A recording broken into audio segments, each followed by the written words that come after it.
Varahi silks వారి grand festive celebrations పొందండి 10,000 రూపాయలు ఆపై కొనుగోలుపై బంగారు నాణెం ఉచితంగా. సంక్రాంతి రేస్ లో మొదటి సినిమాగా జనవరి 9న విడుదల కాబోతున్న ది రాజా సాబ్ మీద అభిమానుల అంచనాలు మామూలుగా లేవు. మొదటిసారి ప్రభాస్ హారర్ జానర్ చేయడంతో పాటు 400 కోట్ల బడ్జెట్ తో దీన్ని నిర్మించారన్న వార్తలు ఇండస్ట్రీలో హాట్ టాపిక్ గా మారాయి. గతంలో ఫ్లాపులున్న దర్శకుడు మారుతి మీద ఇంత ఖర్చు పెట్టడానికి ఒకే ఒక కారణం ప్రభాసే. నాన్ థియేటర్ మార్కెట్ హెచ్చు తగ్గుల వల్ల ఓటీటీ డీల్ కోరుకున్నంత రాలేదని ఇటీవలే నిర్మాత విశ్వప్రసాద్ చెప్పారు.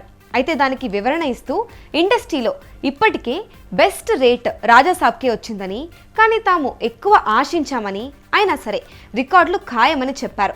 ఇప్పుడు ఈ పాన్ ఇండియా మూవీ ప్రభాస్ స్టామినాకు అసలు సవాల్గా నిలవనుంది. ఎందుకంటే బాహుబలి నుంచి కల్కి 2898 AD దాకా డార్లింగ్ మూవీ ఏది కూడా కాంపిటీషన్లో రాలేదు.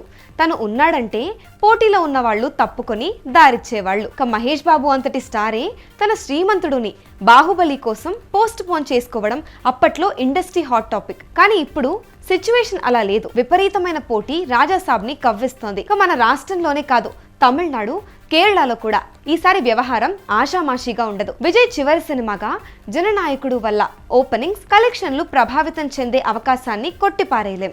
ఒకరోజు ఆలస్యంగా జనవరి 10న రానున్న పరాశక్తిని తక్కువ అంచనా వేయడానికి లేదు. ఇవి ఒక ఎత్తైతే టాలీవుడ్ లో ఎదురయ్యే సవాళ్లు మామూలుగా లేవు. మెగాస్టార్ చిరంజీవి, అనిల్ రావిపూడి మొదటిసారి కలయికగా తెరకెక్కించిన మనశంకర వరప్రసాద్ గారు మీద బిజినెస్ వర్గాల్లో మంచి క్రేజ్ నెలకొంది. వెంకటేష్ క్యామియో ఉండడం బజ్ ని మరింత పెంచుతుంది. రవితేజ భర్త మహాశయులు విజ్ఞప్తి ఎంటర్టైన్మెంట్ ప్రధానంగా రూపొందింది. మొదటిసారి మాస్ మహారాజా బిరుదుని వద్దనుకొని కేవలం పేరు మాత్రమే టైటిల్స్ లో వేసుకోవడం విశేషం. అనగనగా ఒక రాజు, నారీ నారీ నడుమ మురారి మీద కూడా మంచి అంచనాలు ఉన్నాయి. ట్రేడ్ వర్గాల సమాచారం ప్రకారం రాజాసాబ్ కు జరిగిన మొత్తం బిజినెస్ 400 కోట్లు. బ్రేక్ ఈవెన్ కావాలంటే దీనికి రెట్టింపు గ్రాస్ వసూలు కావాలి.